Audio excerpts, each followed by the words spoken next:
Halo semuanya, kali ini kita akan melanjutkan pembahasan materi kita tentang aplikasi turunan fungsi trigonometri.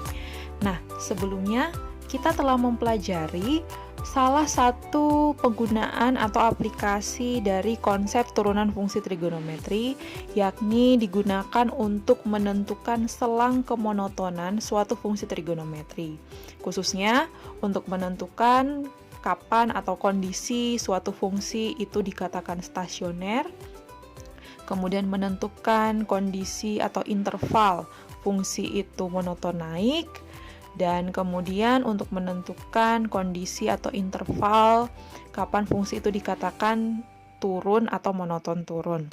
Nah, semuanya kali ini kita akan membahas salah satu aplikasi lain dari penggunaan turunan fungsi trigonometri, yakni digunakan untuk menentukan nilai maksimum dan minimum suatu fungsi trigonometri.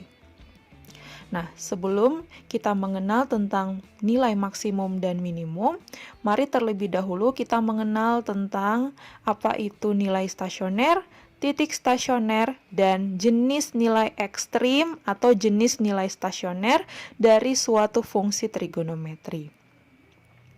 Nah, perhatikan grafik fx yang ada pada gambar pada slide ini. Jika suatu fungsi fx dikatakan kontinu dan diferensiabel atau dapat diturunkan, seperti pada grafik di samping. Nah, berlakulah beberapa hal terkait keadaan stasioner seperti berikut ini. Yang pertama, seperti yang kita ketahui bahwa f aksen x sama dengan 0 merupakan syarat suatu fungsi dalam kondisi stasioner. Jadi kita memerlukan f aksen x sama dengan 0 untuk mendapatkan kondisi stasioner dari suatu fungsi. Nah, mari kita lihat di grafik yang ada di samping. Dalam hal ini, untuk x sama dengan a, ini kita sebut suatu fungsi itu berada dalam kondisi stasioner.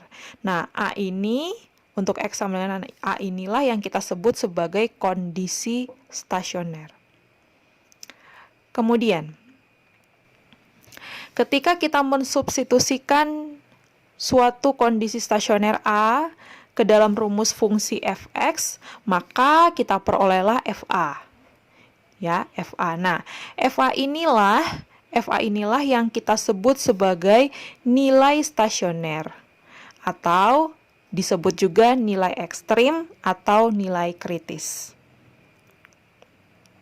Sedangkan apabila kita menuliskan A dan FA dalam suatu pasangan titik, jadi A, FA, maka A, FA ini, titik A, FA inilah yang kita sebut sebagai titik stasioner atau dikenal juga sebagai titik ekstrim.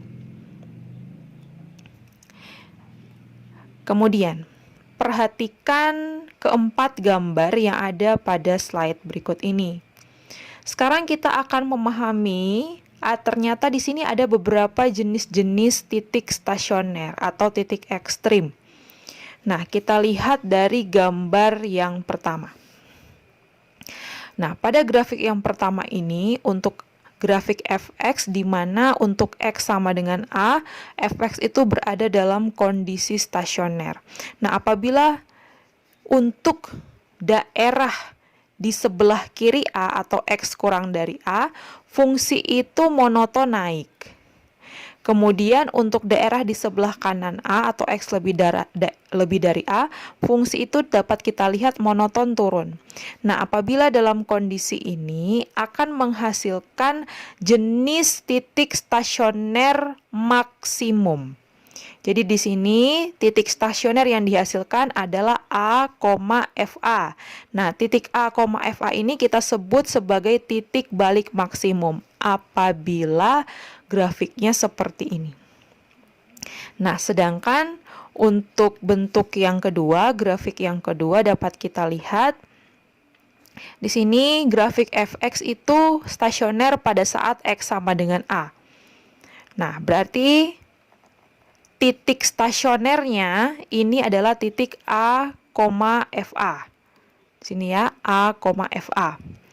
Nah, di sini titik stasioner ini tergolong merupakan titik stasioner atau titik balik atau titik ekstrim minimum apabila bentuknya seperti ini, di mana untuk daerah yang kurang dari A, X kurang dari A, itu fungsinya turun, sedangkan untuk daerah X lebih dari A, fungsinya naik.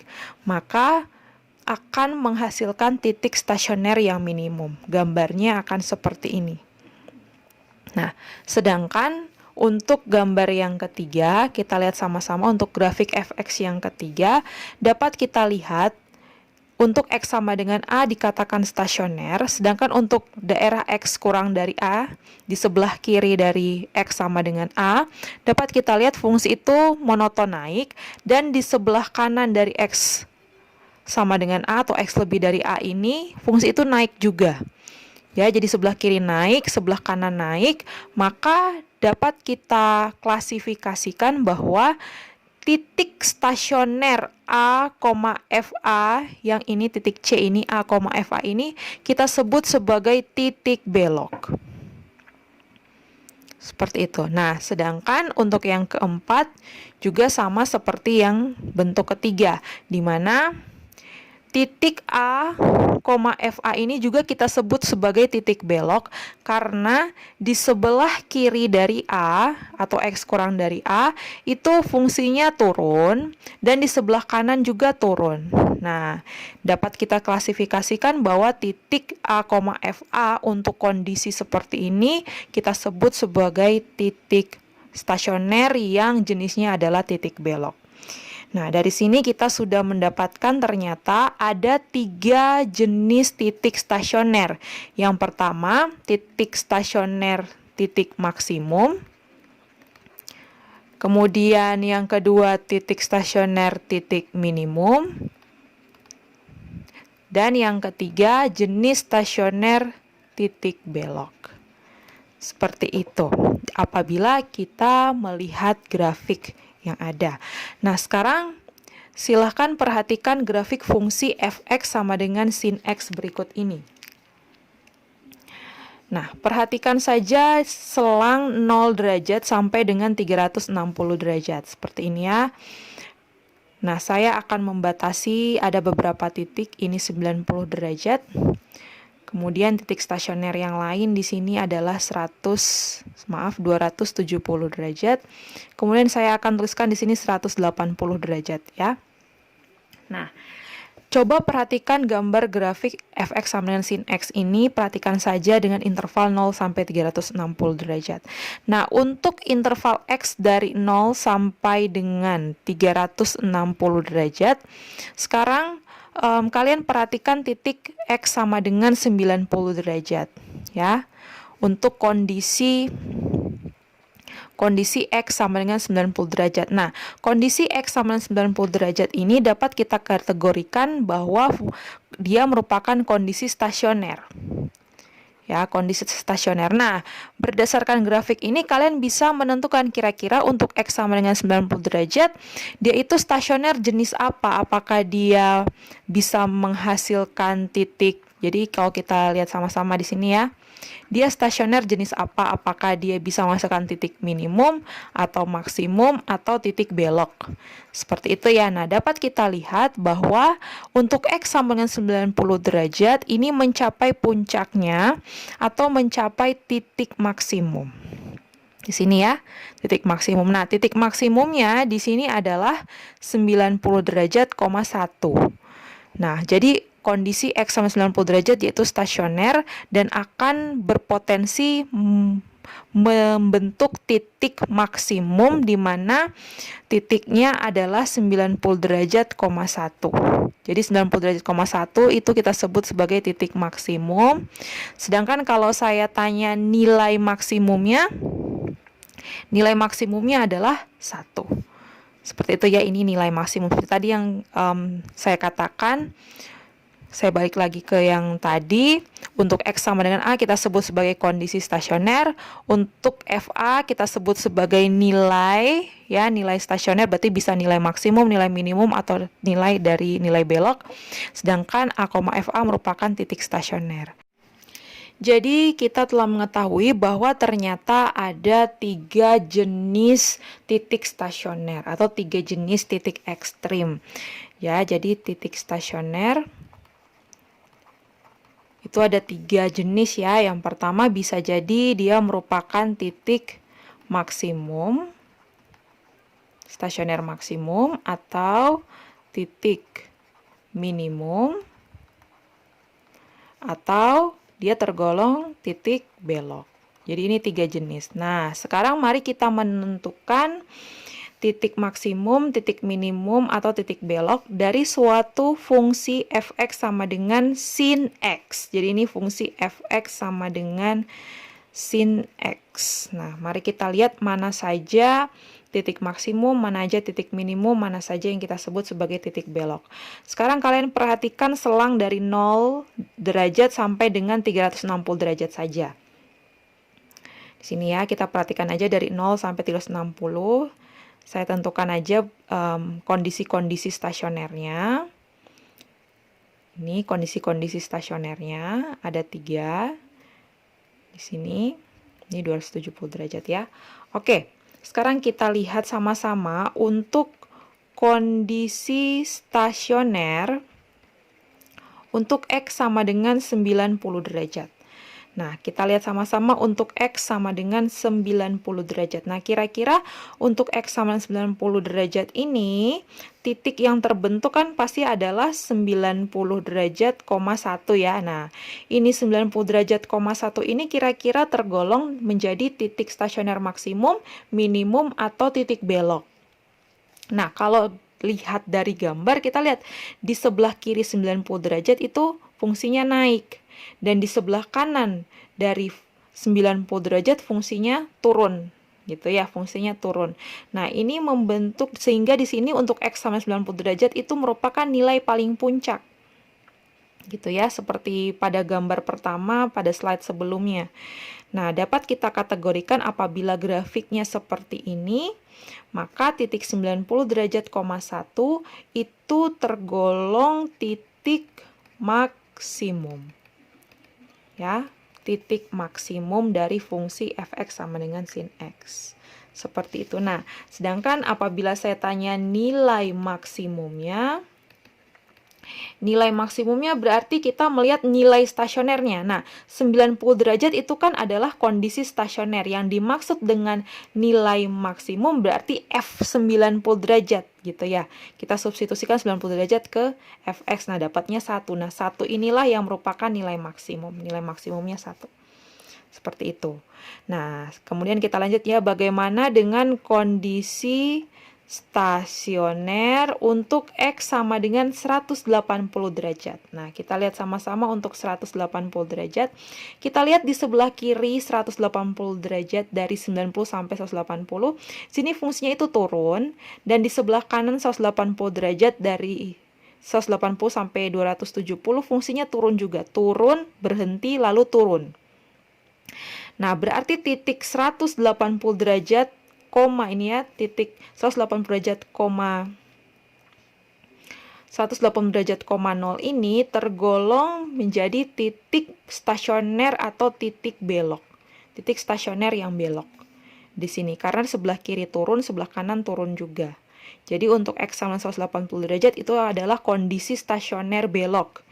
Sehingga titik 180 derajat, 0 itu kita sebut sebagai titik belok. Sehingga kalau saya tanya nilai beloknya adalah 0. Nah, seperti itu. Nah, sedangkan coba perhatikan kondisi stasioner untuk X sama dengan 270 derajat. Nah, kita lihat sama-sama untuk X sama dengan 270 derajat, titik yang terbentuk adalah 270,1.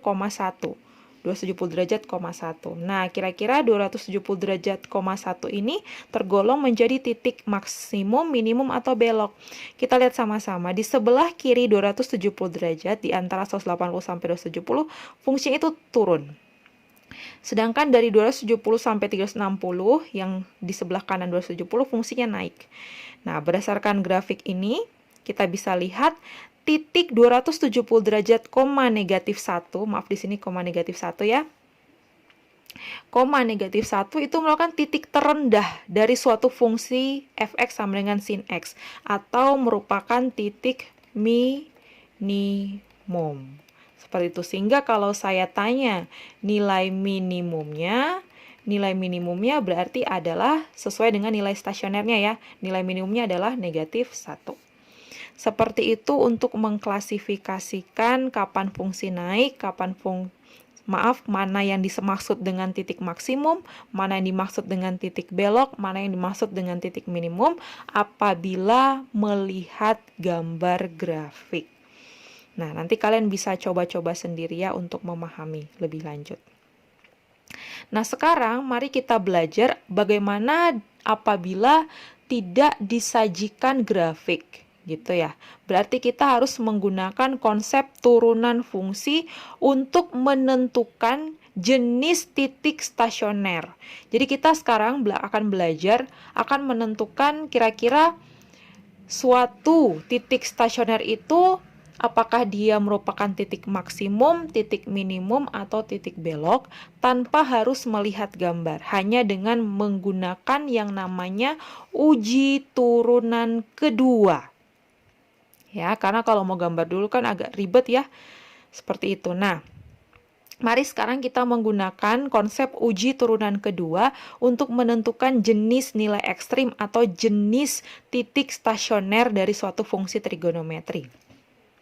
Nah, dapat kalian lihat bahwa uji turunan kedua sangat diperlukan untuk menentukan jenis nilai ekstrim atau titik ekstrim ataupun titik stasioner dari suatu fungsi trigonometri dengan cara mengambil syarat f aksen x sama dengan 0.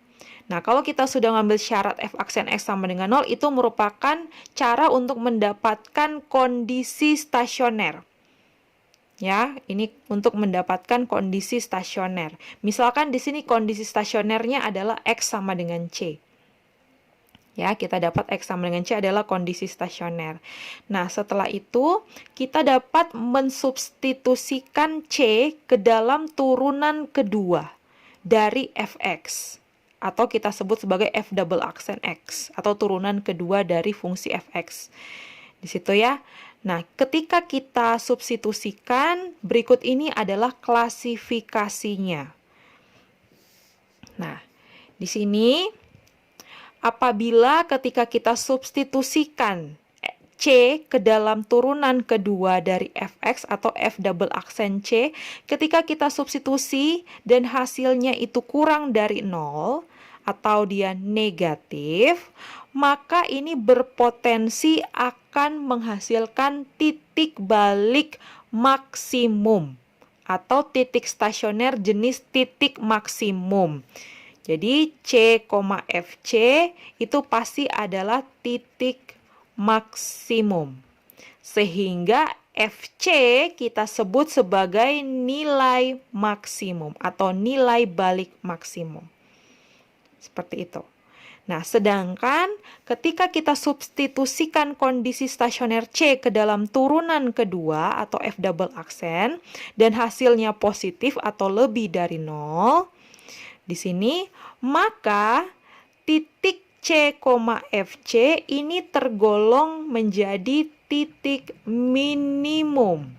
Jadi sekali lagi apabila kita substitusikan C ke dalam turunan kedua dari Fx dan hasilnya positif, maka C, FC atau titik stasioner ini termasuk menjadi titik minimum. Sehingga FC ini merupakan nilai minimum dari suatu fungsi. Boleh ya?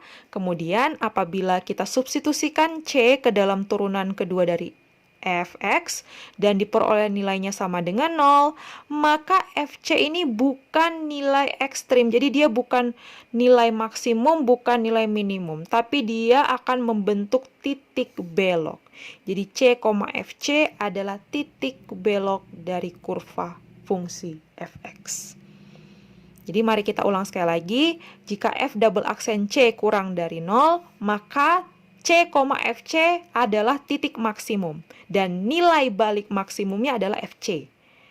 Ya, sedangkan kalau f double aksen C lebih dari 0 atau positif, maka C, FC itu membentuk titik minimum. Sehingga kita sebut FC adalah nilai balik minimum atau nilai ekstrim minimum atau nilai stasioner minimum. Sedangkan apabila f double aksen C sama dengan 0, kita substitusi C dan hasilnya 0, maka C, FC ini disebut sebagai titik belok. Seperti itu. Nah, untuk lebih jelasnya, mari kita membahas contoh 3 berikut ini. Tentukan titik balik maksimum, titik balik minimum, ataupun titik belok dari fx sama dengan 4 cos x tambah cos 2x untuk x dari 0 derajat sampai dengan 360 derajat. Nah, sekarang untuk menyelesaikan atau mencari tahu titik balik maksimum, titik balik minimum, ataupun titik belok, berarti kita harus tahu kondisi stasioner itu tergolong kondisi stasioner maksimum, minimum, atau belok gitu ya. Nah, tentu pertama-tama kita harus menentukan terlebih dahulu kondisi stasioner. Ya, jadi pertama kita tentukan dulu kondisi stasioner dari fungsi fx sama dengan 4 cos x tambah cos 2x. Di mana kondisi stasioner dengan syarat f aksen x atau turunan pertamanya harus sama dengan 0. Nah, berarti kita memerlukan turunan pertama dari fx sama dengan 4 cos x tambah cos 2x. Oke, turunan pertamanya adalah turunan dari 4 cos x adalah min 4 sin x. Kemudian turunan dari cos 2x itu adalah negatif sin 2x kali 2. Berarti menjadi negatif 2 sin 2x. Silakan perhatikan lagi materi tentang mencari turunan fungsi trigonometri yang telah lewat. Gitu ya. Silakan Anda pelajari lagi. Nah, sekarang mari kita gunakan kondisi stasioner f aksen x sama dengan 0 untuk mendapatkan xx yang menjadi kondisi stasionernya. Oke, berarti min 4 sin x dikurang 2 sin 2x itu sama dengan 0. Kita belum bisa memastikan ini persamaan sin, cos, atau tangen, berarti kita coba manipulasi dulu. Di sini yang bisa kita jabarkan adalah sin 2x. Sin 2x adalah 2 sin x cos x. Berarti menjadi min 4 sin x kurang 2 kali 2 sin x kali cos x. Nah, sama dengan 0. Seperti ini. Berarti kalau saya kalikan ke dalam duanya, berarti min 4 sin x kurang 4 sin x cos x sama dengan 0. Oke, kita bisa mengalihkan kedua ruas dengan min 1/4 atau kita bagi dengan min 4. Berarti menjadi sin x kurang, tambah sin x cos x sama dengan 0. Seperti ini. Nah, tinggal kita faktorkan sin x ya. Berarti jadi sin x dikali 1 tambah cos x sama dengan 0. Nah, proses untuk ini sebenarnya sudah pernah di contoh kedua ya, untuk mendapatkan kondisi stasionernya. Sehingga kita bisa lihat sin x sama dengan 0 atau 1 tambah cos x sama dengan 0. Nah, berarti ini membentuk persamaan sinus. Nah, untuk 0 itu adalah sin 0 derajat. Kemudian cos x sama dengan min 1, berarti cos x sama dengan cos 180 derajat. Nah, tinggal kita menggunakan konsep persamaan trigonometri. Ya, seperti ini saya tulis lagi. X sama dengan 0 derajat ditambah K kali 360. Kenapa 0? Karena alfanya 0. Sedangkan ini X sama dengan 180 kurang 0. Berarti 180 derajat ditambah K kali 360. Sedangkan untuk cos juga ada 2. X sama dengan positif 180 derajat tambah K kali 360. Atau X sama dengan negatif 180 derajat tambah K kali 360. Nah, tinggal kita cari misalkan nilai K. Kita peroleh XX yang memenuhi adalah 0 derajat, 360 derajat, X sama dengan 180 derajat, X sama dengan 180 juga, dan X sama dengan 180 juga. Nah, kita dapat ada ternyata 3 bentuk stasioner ya, atau 3 kondisi stasioner.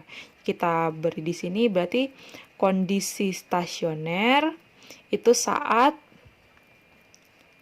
X sama dengan 0 derajat, X sama dengan 180 derajat, dan X sama dengan 360 derajat.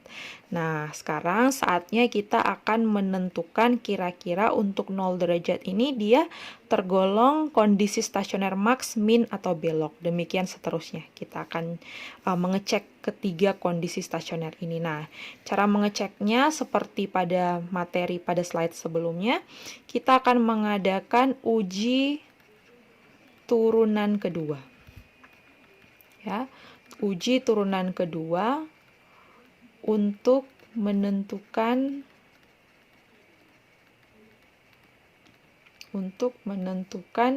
jenis stasioner. Ya, untuk menentukan jenis stasioner atau jenis ekstrim juga boleh.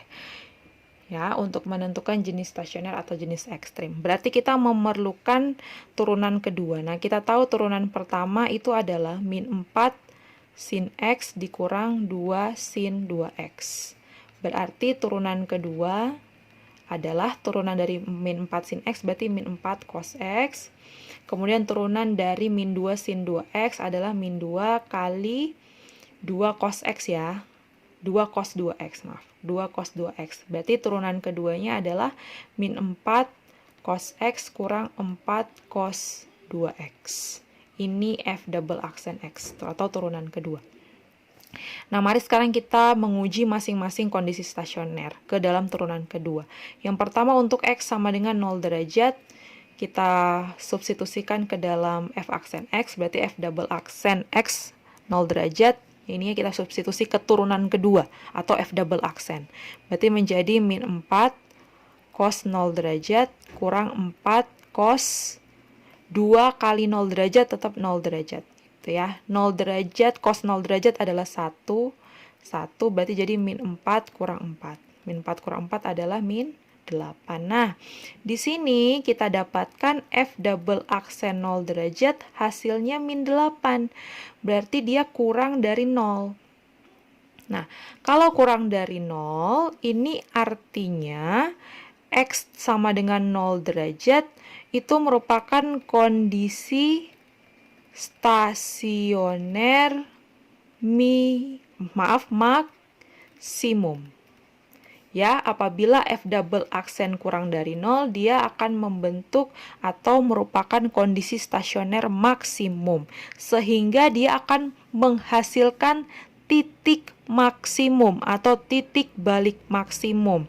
Nah, kalau namanya titik kan misalkan A, FA berarti harus pasangannya ya. A-nya di sini udah diketahui 0 derajat. Berarti tinggal kita cari nilai maksimumnya. Berarti kita mencari F0. Kita cari nilai maksimum. Berarti kita akan substitusikan 0 derajat ke dalam Fx, ke dalam soal. Berarti F0 derajat.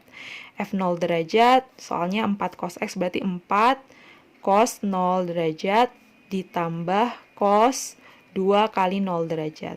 Itu ya, cos 0 derajat kan 1. Cos 0 derajat 1 berarti 4 ditambah 1. 4 tambah 1 adalah 5. Jadi nilai maksimumnya 5.